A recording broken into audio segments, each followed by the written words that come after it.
A força da oração. Reflexões espirituais à luz do Evangelho, da doutrina espírita e da sabedoria universal. Em um tempo de ruídos excessivos e buscas ansiosas por respostas, este vídeo é um convite à interiorização e ao reencontro com a oração como força viva e transformadora. Inspirado por uma prece tocante, o texto percorre passo a passo cada expressão de gratidão, súplica e reverência, expandindo seus significados à luz dos ensinamentos de Jesus, da doutrina espírita e de outras tradições espirituais que ecoam o mesmo chamado à elevação da alma. A força da oração não é apenas uma escuta contemplativa, é um guia de transformação interior, um caminho de autoconhecimento e uma ponte silenciosa entre o humano e o divino. É uma busca pela sintonia mais profunda da consciência com o Criador. É a ligação sincera do Filho com o Pai. Vamos orar.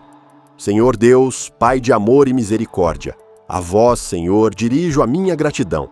Gratidão por tudo e por tanto que teu amor na forma de misericórdia se apresenta e oferece para apoio e progresso de teus filhos os permanentes recursos necessários.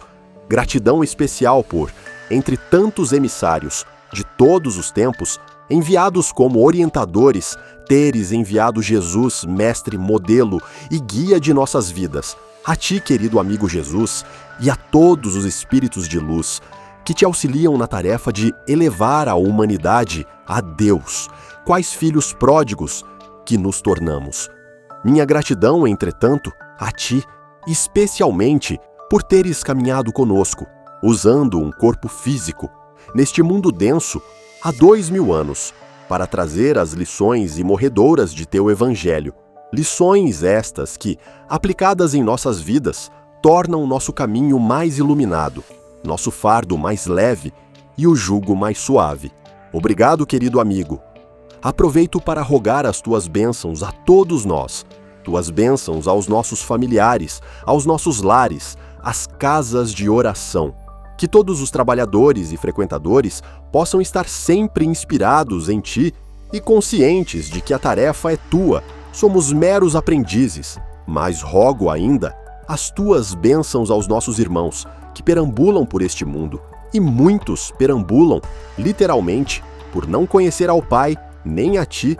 Por certo, a estes as dores tornam-se mais intensas, que a este e a todos, de uma maneira geral, possas levar a tua paz, a tua inspiração, porém, especialmente as tuas lições, e certo, querido amigo, da tua presença, e de que atendes às minhas rogativas, te agradeço mais uma vez e rogo que permaneças sempre conosco. Assim seja.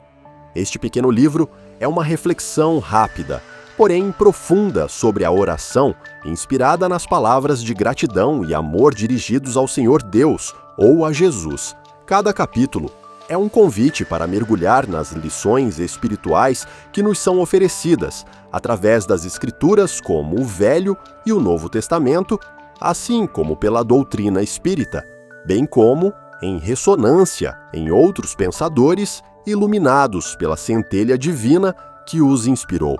Nesta jornada, exploraremos a misericórdia divina, a presença de Jesus em nossas vidas e a importância das vitórias para todos os seres humanos. Essa oração é bela e profunda. Ela transborda sentimento, reverência e uma fé viva, dando o tom de como devemos orar a Deus e a Jesus, em especial como uma grande referência para nos conectarmos com o Pai. Assim, vamos expandi-la com base, principalmente, no Evangelho de Jesus e nos ensinos da doutrina espírita, buscando conectá-la com os ensinos apresentados em conformidade especial com os codificados por Allan Kardec e enriquecidos pelas obras subsidiárias, como as de Emmanuel, André Luiz e outros espíritos benfeitores, sem deixar de lado outras filosofias que muito contribuíram para o progresso humano em diferentes culturas. Como não pretendemos abrir muito o leque, a seguir, apresentamos uma análise e expansão fundamentada da oração, intercalando cada trecho com algumas das reflexões doutrinárias e referências específicas dessas obras religiosas e filosóficas, sem, com isso, esgotá-las, pois são infindáveis os recursos que podem nutrir nossas reflexões, em especial as que nos aproximam de planos superiores. Senhor Deus, Pai de amor e misericórdia, a vós, Senhor, dirijo a minha gratidão. Deus é apresentado por Jesus como Pai amoroso e justo. Mateus 6:9. A doutrina espírita confirma essa visão, afastando a ideia de um Deus punitivo. Em O Livro dos Espíritos, questão 1, encontramos: Deus é a inteligência suprema, causa primária de todas as coisas. A misericórdia é a expressão do amor divino, fundamental para este mundo de provas e expiações em que vivemos de fora, impermanente, que oferece sempre novas oportunidades de aprendizado e reparação. Começamos esta prece reconhecendo a paternidade divina, como nos ensinou Jesus. Pai nosso que estás nos céus. Mateus 6:9. Deus é Pai, mas também é amor, como nos relembra o apóstolo João. Deus é amor, e quem permanece no amor, permanece em Deus, e Deus nele. 1 João 4,16. A doutrina espírita reforça essa concepção em O Livro dos Espíritos. A ideia de Deus como Pai de amor e misericórdia é central em muitas tradições espiritualistas. No Novo Testamento, encontramos a expressão "deem graças a Deus em todas as situações", pois esta é a vontade de Deus em Cristo Jesus para vocês. Paulo, 1 Tessalonicenses 5,18. Essa gratidão é um reconhecimento da presença constante de Deus em nossas vidas, oferecendo-nos amor e apoio em todos os momentos. Para os estoicos, como Sêneca e Epiteto, a gratidão é uma virtude essencial. A divindade, razão universal, ou Logos, organiza o universo com sabedoria, e o sábio reconhece isso com um coração grato, mesmo diante das dificuldades. Já no taoísmo, o Tao, como princípio gerador de tudo, é silencioso, mas presente em todas as coisas. A aceitação e gratidão pelo que o Tao oferece é central ao equilíbrio da vida. Assim, entende os taoístas. Gratidão por tudo, e portanto que teu amor na forma de misericórdia se apresenta e oferece para apoio e progresso de teus filhos, os permanentes, recursos necessários. A gratidão é uma prece silenciosa que eleva o espírito. Emmanuel, no livro Fonte Viva, nos lembra que o espírito grato vive em paz, pois compreende que tudo, até as provas, são oportunidades de crescimento.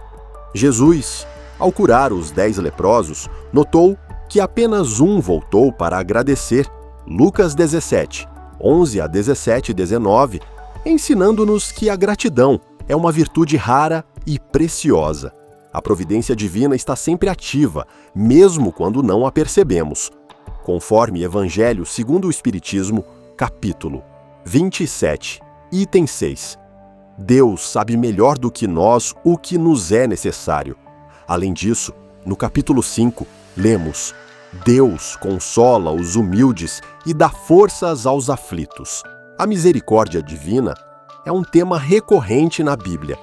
Em Mateus 9,13, Jesus diz: Vão e aprendam o que significa misericórdia é o que eu quero, e não sacrifícios. Essa misericórdia não apenas nos ajuda em tempos difíceis, mas também nos guia no caminho do progresso espiritual. Na doutrina espírita, a misericórdia é vista como uma das virtudes mais elevadas, essencial para o crescimento espiritual. A vida nos oferece inúmeras dádivas: o corpo, a família, o trabalho, os amigos e, sobretudo, as experiências que nos conduzem à evolução espiritual. A providência divina se manifesta em cada detalhe, como diz Allan Kardec em O Evangelho segundo o Espiritismo, capítulo V, item 18. O homem é, muitas vezes, o artífice do seu próprio infortúnio, mas Deus sempre quer o nosso bem. Gratidão especial por entre tantos emissários, enviados como orientadores, teres, enviado Jesus, mestre, modelo e guia de nossas vidas. Essa é uma afirmação profundamente espírita. Em o Evangelho segundo o Espiritismo, capítulo 6, Jesus é chamado de guia e modelo da humanidade. A mensagem de Emmanuel no livro Caminho, Verdade e Vida, lição 1, reforça: Jesus é o padrão de perfeição moral a que a humanidade pode aspirar na Terra. Em O Livro dos Espíritos, pergunta 625, segue na mesma linha de entendimento acerca de Jesus. Jesus é o espírito mais puro que passou pela Terra. Sua vinda foi anunciada pelos profetas e concretizou-se em perfeita harmonia com o plano divino. O Espírito de Verdade, em O Evangelho segundo o Espiritismo, capítulo 6, afirma: venho como outrora, entre os filhos desgarrados de Israel, trazer a verdade e dissipar as trevas. Jesus é, como diz o mesmo capítulo, o caminho, a verdade e a vida. João 14,6. Jesus é apresentado como o Filho de Deus, enviado para nos guiar e ensinar o caminho da salvação. Em João 3,16, lemos: porque Deus amou tanto o mundo, que deu o seu Filho unigênito, para que todo aquele que nele crê não se perca, mas tenha vida eterna. Jesus é o modelo de amor e compaixão que devemos seguir em nossas vidas. No platonismo, a ideia do modelo, ou arquétipo, lembra o mundo das ideias de Platão, onde existe a forma perfeita da virtude, da justiça, da bondade. Jesus pode ser visto sob essa ótica como a manifestação encarnada da ideia do bem. Assim como Krishna, na tradição hindu, ou o Buda no budismo, Jesus é visto como um avatar ou um ser iluminado que desce ao mundo para ensinar o caminho da libertação e da comunhão com o divino. A ti, querido amigo Jesus, e a todos os espíritos de luz que te auxiliam na tarefa de elevar a humanidade a Deus, quais filhos pródigos que nos tornamos, a minha gratidão. A ideia de que Jesus é auxiliado pelos espíritos de luz é consistente com a visão espírita de que há uma comunidade espiritual que trabalha para o bem da humanidade. No Evangelho segundo o Espiritismo, capítulo 1, encontramos ensinamentos sobre como as lições de Jesus devem ser aplicadas para elevar a humanidade espiritualmente. A missão de Jesus não é solitária. Há uma falange de espíritos superiores, os mensageiros do bem, que trabalham incessantemente pela regeneração do mundo. Como afirma Kardec, os bons espíritos vêm em nosso auxílio segundo o nosso merecimento e sinceridade. Emmanuel nos lembra que ninguém está só, e os benfeitores espirituais velam por nós silenciosamente como o sol que aquece mesmo em dias nublados. Gratidão por teres caminhado conosco usando um corpo físico neste mundo denso há 2000 anos para trazer as lições imorredoras de teu Evangelho. A encarnação de Jesus é a demonstração do amor de Deus. Apesar de ser um espírito puro, ele aceitou as limitações do plano físico para trazer o Evangelho vivo. Emmanuel afirma em A Caminho da Luz, capítulo 10, uma das 5 obras da série Fonte Viva. A presença de Jesus na Terra constitui a mais alta expressão de amor que o mundo já conheceu. A encarnação de Jesus foi um gesto sublime de amor. Ele não precisava passar pelas limitações humanas, mas o fez para viver conosco, sentir nossas dores e nos mostrar com o exemplo como viver.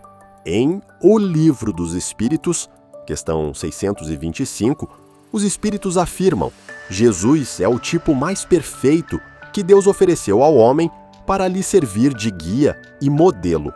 Essa parte lembra do índice, ou lembra a doutrina dos Bodhisattvas, na qual seres que já alcançaram a iluminação, mas escolhem retornar ao mundo para auxiliar os demais.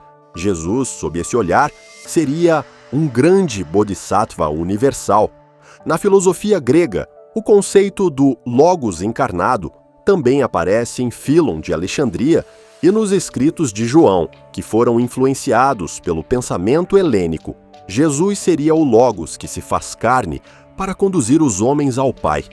Lições estas que, aplicadas em nossas vidas, tornam nosso caminho mais iluminado, nosso fardo mais leve e o jugo mais suave. Essa frase remete diretamente ao convite de Jesus: tomai sobre vós o meu jugo, e aprendei de mim, que sou manso e humilde de coração, e encontrareis descanso para as vossas almas. Mateus 11, 28, 30. Em O Evangelho segundo o Espiritismo, capítulo 6, encontramos o reforço de que o jugo de Jesus é leve, porque nos oferece consolo e esperança. Jesus prometeu: vinde a mim todos os que estáis cansados e oprimidos, e eu vos aliviarei, porque o meu jugo é suave e o meu fardo é leve. Mateus 11, 28 a 11, 30. Essa suavidade reside no amor, no perdão, na fé ativa e na esperança. A doutrina espírita nos convida a viver o Evangelho em espírito e verdade, tornando-o bússola em nossa jornada. O Tao Te Ching fala do caminho Tao como algo que não pode ser nomeado, mas que, quando seguido, traz equilíbrio e paz. O Evangelho, como expressão do caminho, ecoa isso. No budismo, o caminho ótuplo conduz ao fim do sofrimento. O Evangelho, como prática vivida, conduz à paz interior e à libertação do ego, o que também é o ideal budista. Rogo as tuas bênçãos aos nossos familiares, aos nossos lares, às casas de oração. A tarefa é tua, não é nossa. Somos meros aprendizes. Os lares são, para o Espiritismo, primeiros núcleos de aprendizado espiritual. Na obra Nosso Lar, André Luiz Espírito, pela psicografia de Francisco Cândido Xavier, aprende que o lar é oficina sagrada. Sobre as casas espíritas, na obra de mesma autoria, Missionários da Luz, capítulo 18, destaca André Luiz a responsabilidade dos trabalhadores, lembrando que eles devem manter-se humildes. A tarefa é divina, somos instrumentos. A prece tem o poder de irradiar bênçãos. Quando oramos pelos nossos, estamos criando uma corrente de luz que ampara e fortalece. André Luiz, pela psicografia de Chico Xavier, afirma que o lar é a primeira escola da alma e a oração em família é um escudo contra as sombras. A compaixão universal, na filosofia oriental, é um valor central no budismo, no confucionismo e no taoísmo. A oração que se estende aos outros, especialmente aos que sofrem, ressoa com o ideal do coração compassivo, Karuna. Já no estoicismo, mesmo em sua rigidez, os estoicos falam do cosmopolitismo, onde todos os seres humanos são vistos como cidadãos do mesmo cosmos, sendo que a prática da benevolência é recomendada ao sábio. Rogo ainda as tuas bênçãos aos nossos irmãos que perambulam por este mundo, por não conhecer ao Pai nem a ti. A doutrina espírita nos convida à caridade moral. O desconhecimento de Deus gera sofrimento, pois, como afirma o Espírito Verdade, fora da caridade não há salvação. Evangelho segundo o Espiritismo, capítulo 15. E ainda, em O Céu e o Inferno, aprendemos que o sofrimento está ligado ao estado íntimo do espírito, e não à punição divina. Há muitos que caminham sem rumo, seja material ou espiritualmente. Jesus é o bom pastor, que não abandona nenhuma ovelha. A doutrina espírita nos ensina que o sofrimento, muitas vezes, é o chamado para o despertar espiritual. Por isso, a caridade em forma de acolhimento e esclarecimento é uma das maiores bênçãos que podemos oferecer. Sem fé, sem esperança, sem amor, as dores do mundo se tornam quase insuportáveis. O conhecimento das leis divinas consola e fortalece. Como disse Paulo, não vos entristeçai como os outros que não têm esperança. Paulo, 1 Tessalonicenses 4,13. A doutrina espírita é consoladora porque explica o porquê das dores, suas causas e finalidades, A dor como o cinzel que lapida o caráter, que convida à mudança de comportamento. A alma encarnada no mundo físico é como um exilado do mundo das ideias, no olhar do platonismo. Ela perambula até reencontrar o caminho do bem. A alma que ainda não despertou vive em samsara do budismo, o ciclo de sofrimento e ilusão. Nesta oração, vemos refletida essa compaixão por quem ainda não despertou. Aqueles que vivem desconectados do tal estão como folhas soltas ao vento, sem direção.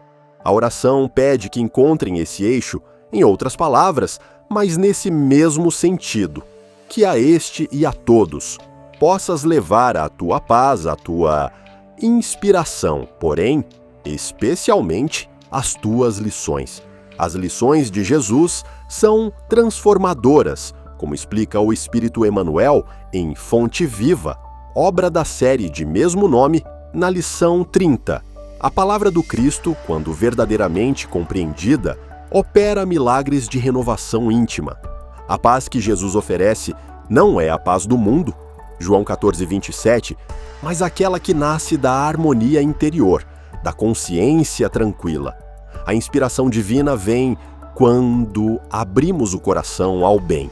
As lições de Jesus são eternas: perdoar, amar, servir, confiar, compreender. Elas libertam e transformam. Manuel Filomeno de Miranda, espírito pela mediunidade de Divaldo Pereira Franco, em Nas Fronteiras da Loucura, vai apresentar como medida curativa, qual seja, a conjugação dos verbos amar, servir e perdoar, em todos os tempos e modos. Medida curativa para todos os males. Certo, querido amigo, da tua presença e de que atendes às minhas rogativas. Jesus prometeu: estarei convosco todos os dias até o fim do mundo.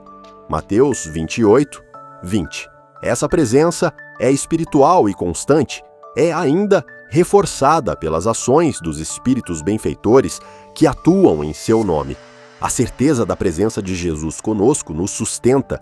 Ele prometeu: e eis que estou convosco todos os dias, até a consumação dos séculos. Mateus 28:20. Ele caminha conosco, mesmo que, por vezes, não o percebamos. Basta uma prece sincera, um gesto de amor, um esforço de renovação, e ele se manifesta. A consciência da presença divina contínua lembra o conceito do Deus imanente, ou do Atman, ou a presença do divino em tudo. É também a ideia da presença real no coração dos fiéis. Epicteto afirmava que o divino habita em nós. Ao rogarmos que ele permaneça, estamos também reforçando a lembrança constante da centelha divina em nosso íntimo. Te agradeço mais uma vez e rogo que permaneças sempre conosco. Assim seja. A prece é uma comunhão de pensamento. Segundo o Livro dos Espíritos, questão 659, a prece verdadeira envolve louvor, pedido e agradecimento, exatamente o que encontramos nesta oração. Ao longo destas reflexões, fomos convidados a mergulhar mais profundamente no significado e na força de uma simples oração. Cada frase, nascida do coração, revelou-se fonte de sabedoria e conexão espiritual, quando iluminada pela luz do Evangelho e pelos ensinos da doutrina espírita. Descobrimos que a gratidão sincera é ponto de partida para uma vida mais plena, que Jesus, modelo e guia, permanece conosco não apenas na lembrança, mas na presença ativa e amorosa que inspira e conduz. Relembramos que a oração é poderosa ferramenta de elevação e de auxílio, tanto a nós quanto ao próximo, encarnado ou desencarnado.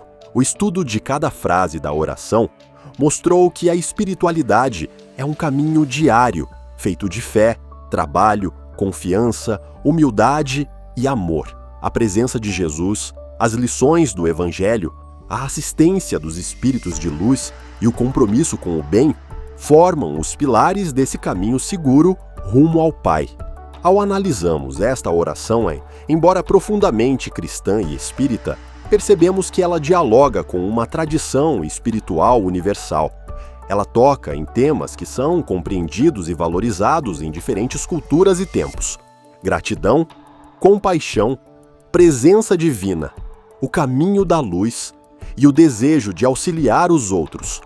Isso mostra como, por caminhos diversos, os sábios e místicos de todas as eras e lugares apontam para a mesma verdade essencial, o amor divino, como força condutora da vida. Assim, sempre que pensamos e agimos no bem, independente da cultura, estamos em sintonia com o amor divino, fonte inesgotável. Portanto, Deus, em qualquer linguagem e cultura, não é Deus meu, teu ou deles. É Deus nosso, de todos. É Pai de todos os filhos da criação. E seus emissários, educadores, apresentam-se de conformidade com as necessidades de cada povo, cultura, época ou região. A humanidade em seu conjunto ainda está longe da verdade absoluta, razão pela qual a encontramos fragmentada em todos os lugares, uma mostra de que ninguém está abandonado pelo Pai. Roguemos, pois, que essa oração e a reflexão sobre ela sirvam como farol para nossas jornadas, que sejamos inspirados a manter viva a chama da fé, a fortalecer nossos lares e as casas de orações como núcleos de luz, e a jamais desistir dos irmãos em sofrimento, e que ao final de cada prece, nossa alma diga: assim seja, não apenas com os lábios, mas com a vida. Para nós cristãos, Jesus é a maior referência do amor divino, mas sempre devemos respeito a todos os luminares que vieram em auxílio à humanidade, em todos os tempos e cultura. Que Jesus permaneça conosco, hoje e sempre. Paz e luz. Este vídeo nasceu de uma oração, e a oração é um elo entre o invisível e o visível, entre o humano e o divino, entre o silêncio e a vida. Cada palavra que aqui ecoou, de gratidão, de súplica, de louvor, encontrou abrigo no seu coração. E agora, é nele que deve continuar vibrando. Você foi convidado não apenas a ouvir, mas a sentir. Não apenas a refletir, mas a transformar. Não apenas a rezar, mas a caminhar. Iniciamos com a gratidão, aprendendo a reconhecer. Avançamos com a invocação do Mestre, aprendendo a confiar. Estendemos a oração aos lares e aos que sofrem, aprendendo a amar. E finalizamos com a certeza da presença divina, aprendendo a viver com fé.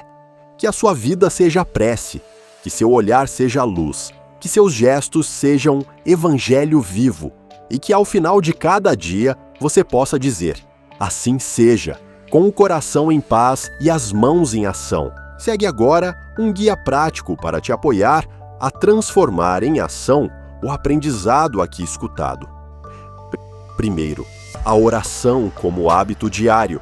Escolha um horário fixo do dia para orar, mesmo que por poucos minutos. Varie suas preces entre gratidão, pedidos e silêncio. Todos são formas de conexão. Segundo, transformando sua casa em lar de oração. Incentive a oração em família, ainda que breve. Pode ser ao acordar ou antes das refeições. Ouça músicas que elevam a alma e tragam serenidade ao ambiente. Terceiro, a oração no relacionamento com o outro. Oração é também escutar com atenção e presença. Ao julgar alguém, pare e ore por ele. Isso mudará o olhar e o coração. Inclua desconhecidos em sua prece. A compaixão fortalece a fraternidade invisível. Quarto, inspiração no trabalho e na rotina. Antes de começar o dia ou uma tarefa difícil, ore mentalmente: Senhor, caminha comigo. Veja cada atividade como um campo de aprendizado espiritual. Quando algo der errado, use a oração como pausa restauradora, não como fuga. Quinto, enfrentando a dor com oração. Diante da dor, antes de perguntar por quê, ore: ajuda-me a atravessar. Lembre-se, a dor não é castigo, mas convite à transformação. Encontre nos textos sagrados uma fonte de consolo. Eles são orações escritas. Sexto, a grande prece da vida. Sua vida é a oração mais verdadeira. Cada gesto de amor é um amém vivo. Cada perdão oferecido é um Pai Nosso real. Cada recomeço é um assim seja sussurrado ao universo. Sétimo e último, âncoras para o caminho. Comece com gratidão, caminhe com fé, termine com paz. O que você faz em silêncio ressoa nos planos invisíveis. A oração não muda Deus, ela muda você. A você que caminhou por esta reflexão com alma aberta, meu mais profundo respeito, meu mais silencioso agradecimento e minha mais sincera oração. Que a força da oração continue com você, hoje, sempre e em todos os mundos onde o amor o levar.